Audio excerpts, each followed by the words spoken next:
এইবার নবী কইরি সাপ গর্ত থেকে বের হ।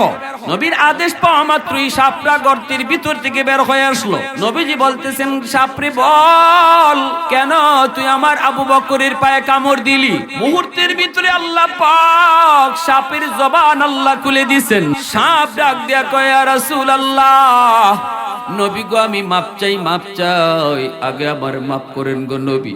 আমি ইচ্ছা করে আপনার আবু বকরের পায়ে কামড় দেই নাই, আমি বাধ্য হয়ে কামড় দিয়েছি গো নবী। ও গো নবীজি, এই গুহায় আমার বাসস্থান ছিল না, আমার বাসস্থান ছিল ওই যে দেখেন খেজুর বাগান। এই খেজুর বাগানেই আমি থাকতাম, এখানেই আমি রাত দিন কাটাইতাম। একদিন আমার খেজুর বাগানের পাশ দিয়ে দুইজন তাওরাত কিতাবের পণ্ডিত যায়। একজন আরেকজনকে বলতেছে, দোস্ত, ওই যে দেখো একটা গুহা, ওই গুহার নাম হলো গারে সুর। এই গারে সুরের কথাই আল্লাহ তাওরাত কিতাবের ভিতরে উল্লেখ করেছেন।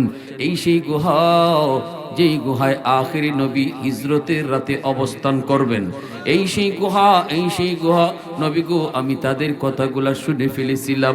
ওই দিন থেকে আমি নিয়ত করেছি, আর আমি এই বাগানে থাকবো না, শুধু এক নজর আপনাকে দেখার জন্য নিজের বাড়ি সাইরা গুহায় আশ্রয় নিয়েছি, এক নজর আপনাকে দেখব।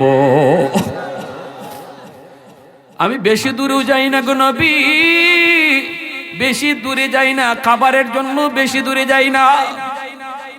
অল্প কিছু জায়গার ভিতরে যা পাই তা খাইয়াই দ্রুত চলে আসি, কখন জানি আপনি আবার চলে যান। আজ আমার দীর্ঘদিনের সেই মনের আশা, পূরণ হতে চলছে, কিন্তু পারি না। আপনার আবু বকরের পায়ের কারণে বের হতে পারি না। আর কোনো মুখও নাই, বের হওয়ার কোনো রাস্তাও নাই। বাধ্য হয়ে আপনার বন্ধুর পায়ে কামড় দিয়েছি, পাটা সরাইছে, আমি বের হইয়া নয়ন জোরে আপনারে দেখছি। আল্লাহ নবী, রহমতের নবী, মায়ার নবী, দয়ার নবীর সামনে সাপ এইভাবেই বিবরণ দেয়, এক রাতের নেকি, শুধু এক রাতের নেকি যদি আমাকে দাও, আমি ওমর জীবনের সব নেকি তোমাকে দিয়া দিব। যেই রাতে তুমি আমার মায়ার নবীকে নিয়ে হিজরত করেছো, আমার নবীর অপেক্ষায় তুমি দরজার পাশে দাঁড়ায়া থাকছো 40টা রাত। যেই রাতের জন্য অপেক্ষায় তুমি ঘুমাও নাই, 40 রাত তুমি বিছানায় পিঠ লাগাও নাই, কখন জানি আমার নবী দরজার পাশে এসে ডাক দিয়া কই, আবু বকর, দরজা খুলতে যদি দেরি হয় তাহলে আমার নবীর কষ্ট হবে, এজন্য বিছানায় তুমি পিঠ লাগাও নাই, দরজার পাশে এক টিপে দাঁড়ায় থাকছো। মায়ার নবী, দয়ার নবী, চতুর্দিকে দুশ্মন আমার নবীর ঘর ঘেরাও করে ফেললো।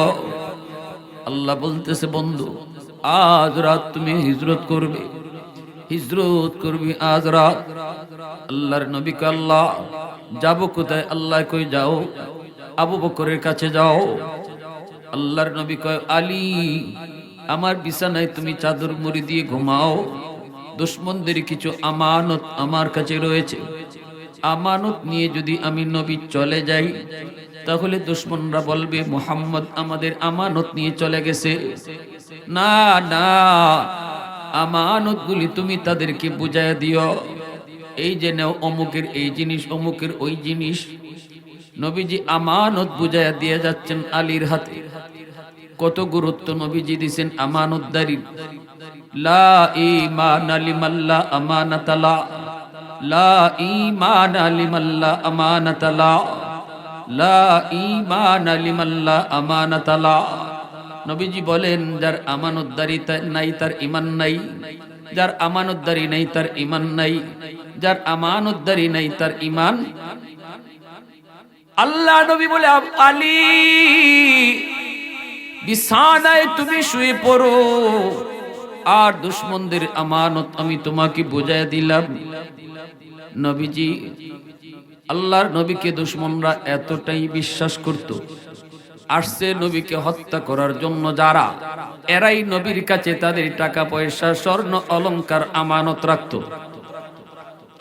নবীকে হত্যা করার জন্য যারা দরজার পাশে দাঁড়ানো, এদের আমানতের বস্তু নবীর কাছে।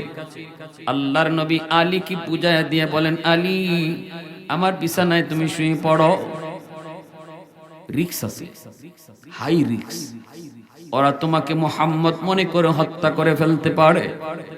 এবার তুমি নিজের মনকে বুঝাও, এবার তুমি বলো তুমি এই প্রস্তাবে রাজি নি। আলী বলেন, ইয়া রাসূলুল্লাহ, যদি ওরা আমাকে মুহাম্মাদুর রাসূলুল্লাহ মনে করে হত্যা করে ফেলে, শহীদ করে ফেলে, তবু আমার কোনো আপত্তি নাই, আমি চাদরের নিচেই ঘুমাবো। একটু জোরে কন্যা সুবহানাল্লাহ, আর একটু জোরে কোন সুবহানাল্লাহ। আল্লাহর নবীর আমানত হযরত আলীর কাছে বুঝাইয়া নবীজি বের হয়ে যাবেন। নবীজি বলতেছেন, আল্লাহ কেমনে বের হব? দুশমন তো ঘরের চতুর্দিকে ঘেরাও, কেমনে বের হই? বের হলেই তো ওরা দেখে ফেলবে। আল্লাহ বলে, বন্ধু, ও বন্ধু, হাতের মধ্যে এক মুষ্টি বালি নেও, দুশমনের দিকে সূরা ইয়াসিনের আয়াত পড়ে ফু দাও। নবীকে আল্লাহ ফু তো দিব, সামনের দিকে যদি ধুলা নিক্ষেপ করি, পিছনের দুশমন তো বেঁচে যায়, পিছনে মারলে সামনের দুশমন তো বেঁচে যায়। আল্লাহ বলে, বন্ধু, ধুলা নিক্ষেপ করা তোমার কাম, আর সবগুলি দুশমনের চোখ অন্ধ বানায় দেওয়া আমি আল্লাহর কাম। দ্বীনের নবী, মায়ার নবী, আমার আপনার নবী যেই মাত্র সূরা ইয়াসিনের আয়াত পড়ে তিনি ফু দিলেন, সাথে সাথে আল্লাহ সবগুলি দুশমনকে আল্লাহ অন্ধ বানায় দিলেন। সবাই চোখ কসলাইতেছে, আর আমার আপনার নবী তাদের পাশ দিয়ে চলে গেলেন। পাশ দিয়ে নবী চলে গেলেন। ইবলিস ছিল এই জায়গায়। ইবলিসে কয়, মুহাম্মদ চলে গেল তো, তোরা তো দেখলি না, তোদের পাশ দিয়েই তো মুহাম্মদ চলে যাচ্ছে। কই যায়, কই যায়?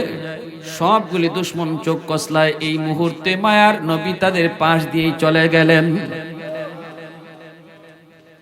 ওগো মালিক, তোমার হাবিব আমানত বুঝায় গেল আলীর হাতে, কিন্তু তুমি তোমার আমানত কই পাঠাইতেছো? আল্লাহ যেন কয়, আমি আমার আমানত আবু বকরের কাছে পাঠাইতেছি।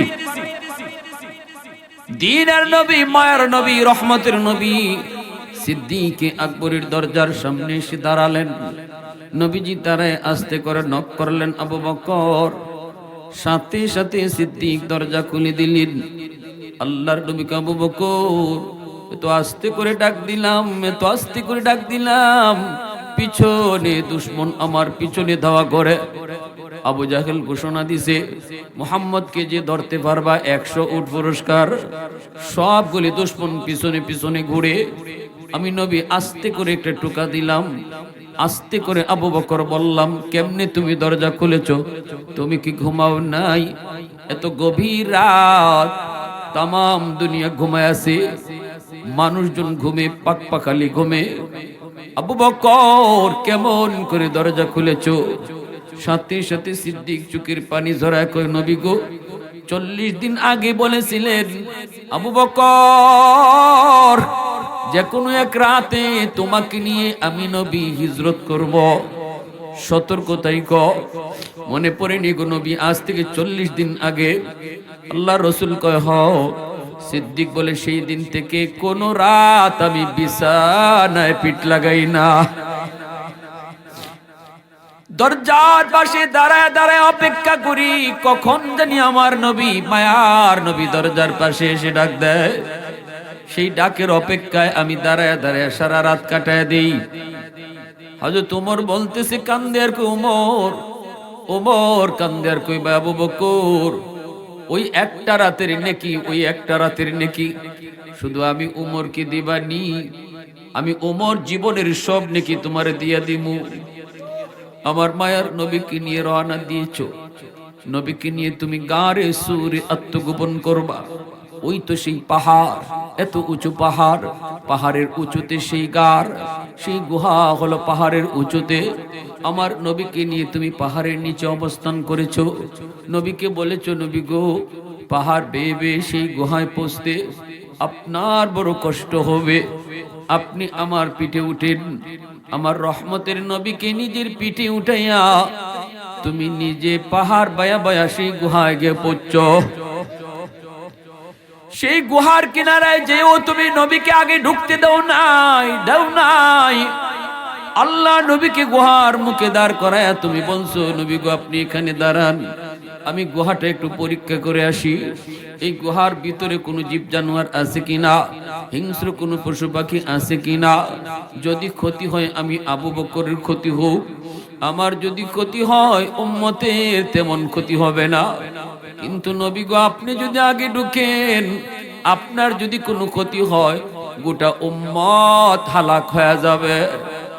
আমার নবীরে তুমি গুহার মুখে দাঁড় করায় নিজে যে আগে ঢুকছো, সবগুলি গর্তের মুখ নিজের পাগড়ি চিরা সবগুলি গর্তের মুখ তুমি বন্ধ করেছো। একটা গর্তের মুখ বন্ধ করার মতো কাপড় ছিল না, নিজের পা দিয়ে সেই গর্তটা আটকায় রাখছো। এরপরে আমার নবীরে ডাক দিছো, ইয়া রাসূলুল্লাহ আপনি ভিতরে আসেন। নবীর ভিতরে তুমি ঢুকাইছো। এরপরে আল্লাহর নবীরে তুমি বলছো, নবী গো বিশ্রাম নেন, কষ্ট হয়েছে একটু আরাম করেন। আমার নবীকে নিজের উরাতে ঘুম পাড়ায় দিছো, অথচ ঘুমের প্রয়োজনটা তোমার বেশি ছিল। এ ভাই আবু বকর, জীবনের নেকি লাগবে না, তোমার জীবনের নেকি লাগবে না, শুধু ওই এক রাতের নেকি আমি উমরকে দিবানি। আমি ওমর জীবনের সব নেকি তোমারে দিয়া দিমু। আমার মায়ের নবীর নিজের উরাতে তুমি ঘুম পাড়াইছো, নবীজি তোমার উরাতে ঘুমায় রইছেন। এই অবস্থায় রহমতের নবী সরওয়ারে দু জাহান রাহমাতুল লিল আলামিন দুনো জাহানের বাদশা তোমার উরাতে ঘুমাইতেছে। নয়ন জুড়ে জুড়ে নবীর চেহারা দেখতেছো, নয়ন জুড়ে জুড়ে তুমি দেখতেছো। ওই অবস্থায় তোমার যেই পাটা দিয়ে গর্তের মুখ আটকাইছো, এই গর্তের ভিতরেই ছিল বিষাক্ত সাপ। এই সাপে তোমারে কামড় দিল, বিষের যন্ত্রণা, বিষাক্ত সাপের বিষ। এই যন্ত্রণা যে কামড় খাইছে সে বুঝে এত বিষাক্ত সাপের যন্ত্রণা হজম করেছো দাঁতে দাঁতে কামড় দিয়া, তবুও বডি নড়াচড়া করো নাই। কামড় দিয়া কিরিমিরি খায়া তুমি হজম করেছো, তবু বডি নড়াচড়া করো না, কারণ রহমতের নবী দু জাহানের বাদশাহ তোমার উরাতে ঘুমাইতেছে। যদি বডি নড়াচড়া করো আমার নবীর ঘুম ভেঙে যেতে পারে, এজন্য তুমি নড়াচড়া করো না। সাহাবায়ে কেরাম রাদিয়াল্লাহু তাআলা আনহুমের অন্তরে নবীজির প্রতি কি পরিমাণ ভালোবাসা ছিল। নিজের জীবন যায় যাক, তবুও নবীর একটু আরামে কষ্ট হোক সেটা সাহাবীরা বরদাস্ত করতেন না।